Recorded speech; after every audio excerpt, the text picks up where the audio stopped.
Kızın o iğnelerin içinde can acımaktan dolayı imkanı...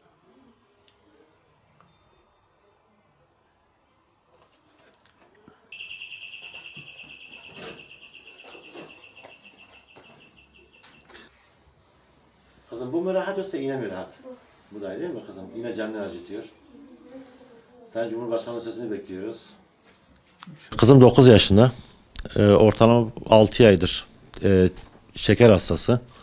6 ay önce şiddetli karın ağrısından, uyku düzensinden dolayı hastaneye başvuru yaptık. Orada fakülteye sevk ettiler. Yaklaşık 2 hafta yoğun bakımda kaldı. Orada öğrendiğimiz kadar tip 1 hastası, şeker hastası olarak teşhisi konuldu. Batman'a geldikten sonra zaten artık insülin takibine başladık. Kızın insülinle beraber günde baktım 25 ile 30 yakın kızı deliyordu, hatta dayanamadım. Şekerini ölçüyoruz. Bu kızın artık vücudunda artık öğrendiğimiz kadar insülin artık ihtiyacı var. Pankreas gittikten sonra mecbur artık ömür boyu da insülin hastasıdır bu. Sayın Cumhurbaşkanımızın bir müjdesiyle ben de kızımı da ümitlendirdim. Kızım sana o cihaz gelecek, o cihaz gelecek. 0-14 yaş arası ücretsiz diye bir müjde verildi. Şeker ölçümle beraber 25 ile 30 sefer ölçülüyor. Gece yarısı annesi saat başı 2 saatte bir şekerine bakıyor. Kızın ayağını deliyor. Çünkü kızında artık iğneleri batıra. Yani baktı canı çekişiyor. Uyku düzensizliği oluyor. Sabah bile geç kalkıyor. Annesi de zaten o da epey yoruldu. Şimdi sonuçta bir iğne cana batınca, yani bir de 9 yaşındaki bir kız çocuğu için. Yani ben gördükçe içim parçalandı. Kızın bu acı çekmesini gördükçe bizim içimizde parçalandığı için doktorla görüştük. Doktor da önerdi. İmkanınız varsa bant takabilirsiniz.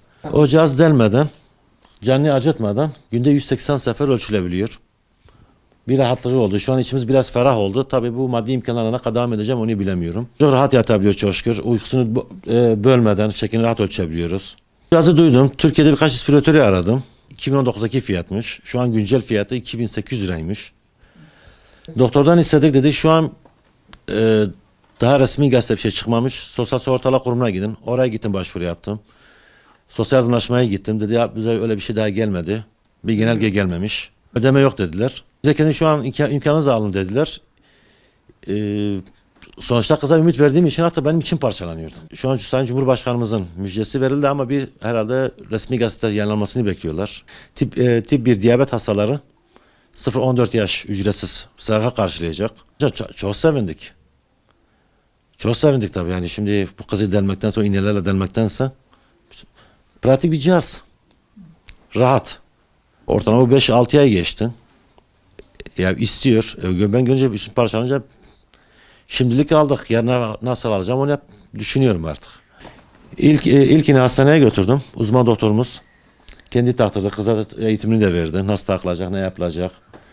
Artık kız da o kadar pratik ki kız kendisi de artık takabiliyor. Bu cihaz küfiyeti olduğu için bir de denemek için şu an kıza istedik. Hakikaten içimiz hem kızın da ferahtır hem de içim ferahtır.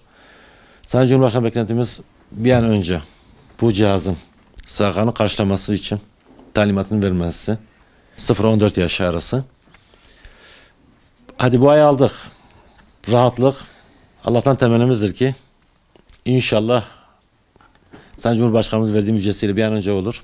Herkes buna kavuşur. Şimdi çok rahatım. Eskiden hem uykum bozuluyordu hem de canım acıyordu. İnşallah herkes buna kavuşur.